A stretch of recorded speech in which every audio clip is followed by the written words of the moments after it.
Penelope Works here, coming to you once again with One Piece chapter 1127 entitled Adventure in the Land of Mystery. So we have, to start us off, the 15th volume of Yamato's cover story in which she is sitting with Inu Rashi, who has become the daimyo of Kuri, and they are discussing the disappearances that have been going on. And it's super interesting here because he is the daimyo of a section of Wano, which means one, Nekomamushi is probably one, Kawamatsu is probably one as well. This also means that Kara is installed in ZOAN permanently, most likely, because I did not think our Mink boys from ZOAN were going to be on Wano permanently. I did not think that. If he's the leader of the section of the country, no, he ain't leaving. I don't think he's leaving at all. Neither is the cat. So that's kind of funny. It's also funny that we see the dog here, and there's a cat in this chapter who's also big and very reminiscent of Nekomamushi now that I think about it. But we are at volume 15. I do hope this does fold into perhaps a going away party for Yamato once everything is said and done. Because I think that'd be really cool if we are saying that Yamato is going to be like a main character after all this, which I think she will be, especially seeing as how if we do get into giant genealogy in Elbaf, it'll be really cool for her to maybe like show up late or whatever, and then she can be a part of the explanation or what have you. I don't know, but it just seems appropriate for her to be there because Kuma is technically there as our Buccaneer representative, and Buccaneers may be some sort of half giant, so it'd be cool to have an Oni there who also might be a type of half giant, considering the events of Wano and how good she got along with the artificial ancient giants created by Vegapunk, who worked for Kaido. So I don't know, it would make sense to me, it really would. But continuing on with our chapter, there is an explosion and what seems to be Elbaf, and bugs that have been knocked out. But we finally get a proper shot of Yggdrasil, the giant tree from Norse mythology. So it's real. We kind of figured it was real because I think we've seen like a bit of this way back in the Big Mom flashback. So Yggdrasil was always like on the topic for being real. They also mentioned they needed to report the fire to the great sun deity. So that's interesting because now is someone holding the title of Nika right now? Is Nika like a king here in Elbaf? I don't know. Also, the houses that we see next to the Yggdrasil tree shot, we see that the houses also look like the Lego house that we left from in the previous chapter. So it's weird that Belfian architecture just looks like Lego. Though, like people were saying, Lego is from Denmark. Giant culture could be based off of Denmark in some way. And I believe Lego is the biggest export out of Denmark. So maybe this is a nod to that. I know people were saying that with 1126, so maybe I didn't expect that, but okay. But yeah, some giant bees have been knocked out, and they're called stinger mole, apparently. And then we see a giant talking to another giant, in which they explain that a trim was heard earlier, and someone called the mighty ear deity collapsed, and that seems to be a giant rabbit. I assume it's a giant rabbit because this giant is saying that the rabbit was enormous, and if these two are giant, if they are indeed giants, which I guess they are, we don't get a size comparison, but if these two are giant, a giant calling something enormous means that the animal has to be bigger than a giant for someone who is big to consider something else enormous. That's just my logic thinking here. And then we get to a place called Big Stein Castle, which is the Lego castle that we saw Nami in the previous chapter. And she has had a confrontation with another giant bug, in which she zapped using Zeus, which is very cool. I love to see Zeus on screen. And yeah, she says, what's with this huge bee? So yeah, it's a big state of confusion. And this is, it's not even a place set. It just seems to be how buildings are in Elbaf, apparently. And I guess this is a giant's castle because I don't know, it looks kind of big just comparing it to Nami. Oh, not to mention, I do love the outfit. I like that she has like a little mini skirt. And these boots are crazy. They kind of look like the Egghead boots, but they're better because they end in these hills. I love them. I love them a lot. They're great. But yeah, she's calling out for Zoro, Sanji, and Luffy. She said she'll even take Usopp as she's roaming through this castle. And then she hears Usopp's voice. She stumbles on the floor. She comes across Sonic the Hedgehog, baby. But no, she comes across a giant hedgehog. She spooks it. The hedgehog gets spiky. And then the hedgehog gets mad and starts chasing after her. And then she goes to where Usopp's voice is being heard. And Usopp is being eaten by a giant house cat wearing a crown and cape. This reminds me of a Norse mythology story that one of my moderators on the Digital Burrow, my Discord, talked to me about like several years ago at this point. And it was about Gada Loki. So in this tale, he challenges Thor to lift the paw of a house cat. But the house cat is not the house cat. It's the world serpent in disguise. So this cat might be a reference to that story. And the Loki of Elbaf could be Utgarda Loki and not like Loki, deity of mischief from Norse mythology, who is Thor's brother. Probably not him, but it's probably this Loki, who was still a king of trickery in a way because he tricked Thor. But moving on with the chapter, yes, the giant cat has started to nibble on Usopp. Nami prepares Zeus to shock the hedgehog. The hedgehog then is electrocuted, falls into the house cat. Then the house cat gets electrocuted as well and proceeds to chase Usopp and Nami. Usopp is in his Obelix garb from that one comic strip, Asterix and Obelix. Yeah, he looks like him. And you know what? His trousers, his overalls look like Queen's overalls because they are striped vertically. And they have the weird 8-shaped buckles that Queen's overalls had. So maybe Queen has been to Elbaf? I don't know. But Usopp is looking sharp. And he's got his curvy Viking helmet. And he's sporting a full beard. So is this a, what was it called? Is this a Film Z? Yes, a Film Z situation in which the beard is fake, or is the beard real? I don't know, but this fit is killer, baby. And yes, we have Usopp and Nami shenanigans yet again. Oh, it feels like it's been decades since we've had this. Oh my days. Oh, Elbaf has started off great, baby. Yes, sir. Yes, sir. Yes, sir. So they are running from the giant house cat and they're having a conversation about the last thing they remember is being on the giant ship drinking. And that's when Nami reflects back to what the giant said about how the green fairy was a hallucinogenic. And then they reach a dead end as they run. And yeah, this entire place is just made out of Lego. What is the thing with this? You know, like, is this a devil fruit ability or what? Seeing as how all the architecture in this particular section of Elbaf seems to look like this. I wonder, is this just masonry or did a devil fruit ability cause this? And I remember, I'll have to put this up on screen, there was a color story in which the Straw Hats were building a castle with Lego. I remember that too. So this feels like a very funny callback to that cover story, or color spread, excuse me, to that color spread. So that's interesting just in itself, especially seeing as how as the cat is running towards them and Usopp gets cocky thinking the cat is an illusion only to get batted away by his giant claw, he crashes through the wall. The cat crashes through the wall. So the cat, I guess, is bigger. Yeah, he may be transforming at this point because we see that as they're falling, the cat has now become a lion.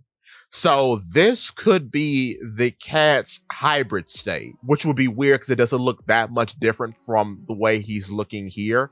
But yeah, also important thing to note, this is the first time in which a animal has eaten a normal zoan that's of a similar species to itself.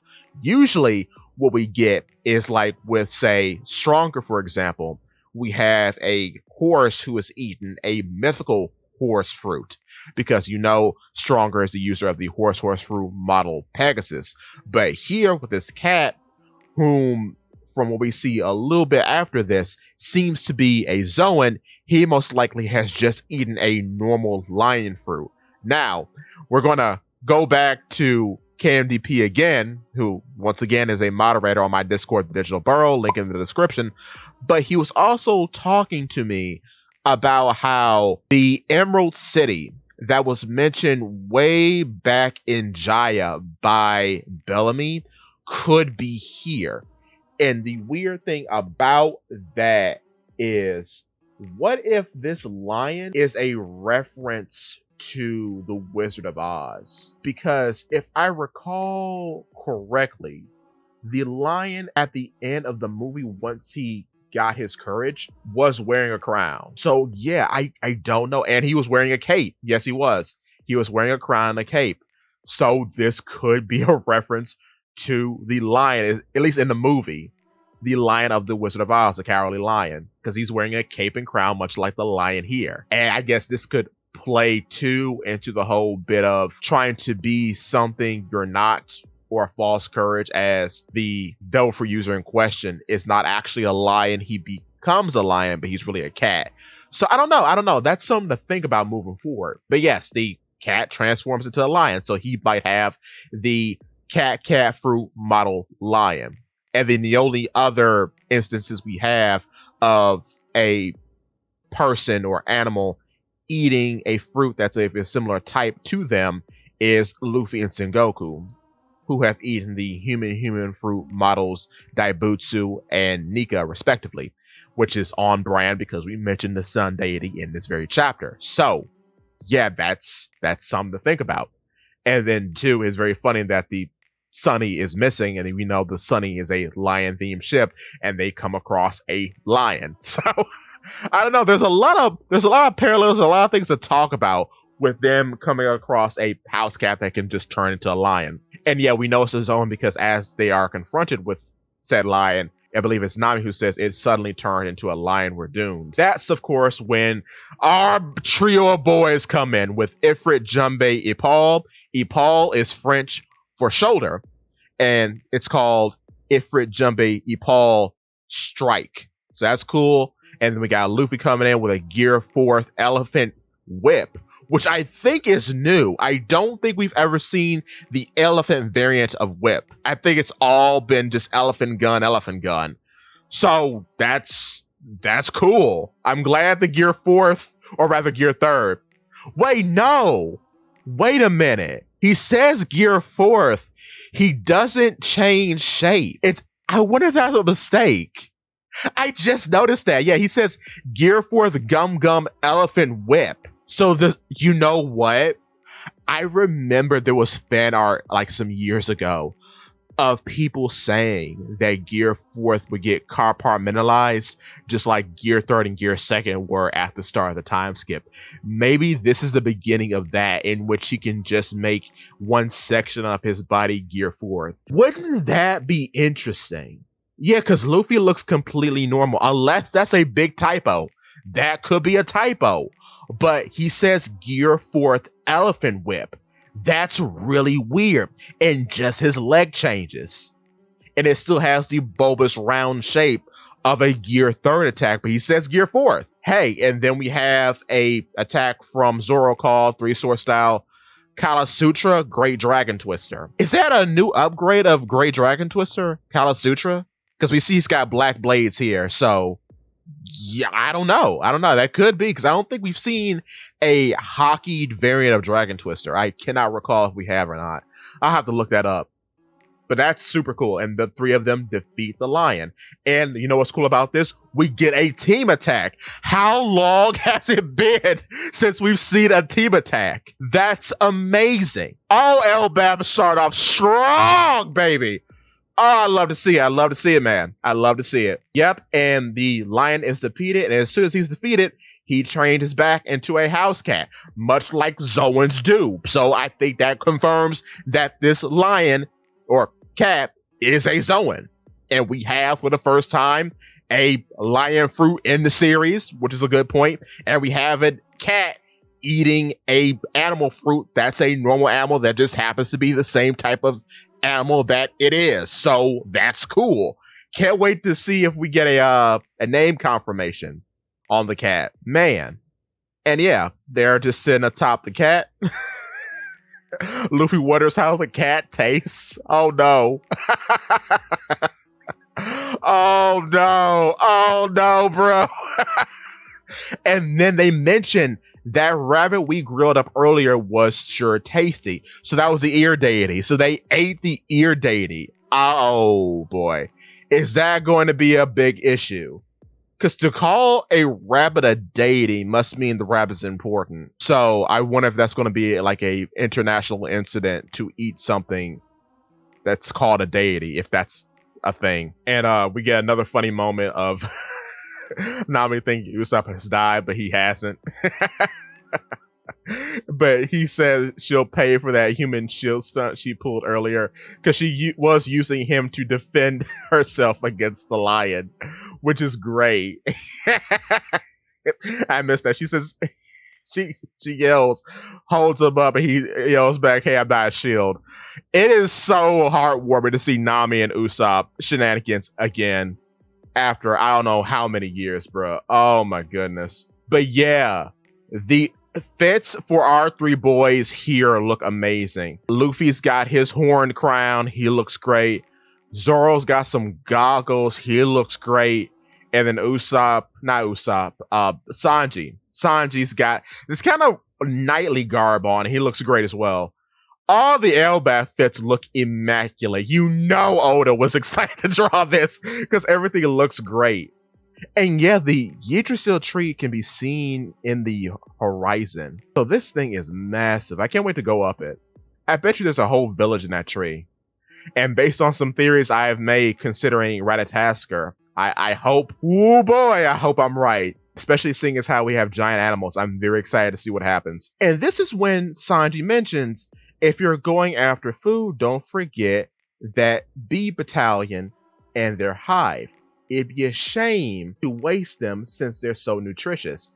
And that was the bee that we saw earlier in the Lego castle and that we saw even earlier on the ground in front of those two giants. So yeah, what was presented in the start of the chapter gets called back at the end. And I think that's pretty neat. And yeah, Nami's just freaking out about how they're all so calm about everything and taking things in stride. Another interesting point is that Zoro says, let's prioritize finding the sea in our ship. We need to establish the crew's safety. Taking a leadership role once again. I love to see it. That's good. That's good. That's good. I like that. Yeah, and Nami's confused as to where they all are anyway, but we all know they're on Elbaf. So this was a good chapter. This is a great start to things to come. I like where we are. I like that we started off with action. Luffy's powers continue to develop in odd ways because, man, Gear 4th Elephant Whip. And it's weird because Elephant is not a part of the Gear 4th compendium of attacks. It's not in the Gear 4th arsenal at all. It's all like Rhino this and Kong that. And Colvern, which I think is a snake themed attack. So yeah, there was never an elephant attack in Gear 4th's arsenal. So this is kind of weird. Elephant was only reserved for Gear 3rd. I'm so confused about that. But yeah, like I said, this could be a further development of Gear 4th, and he doesn't need to go into a full state anymore to use Gear 4. So Bound Man, Tank Man, and Snake Man are all just used for very serious situations, and this is now one of those. Very interesting. Very interesting. But with that being said, we are on break next week. Shame, hate to see it, but I'll have content for you as always. With that being said, give me your thoughts and tell your friends about Polypede Works.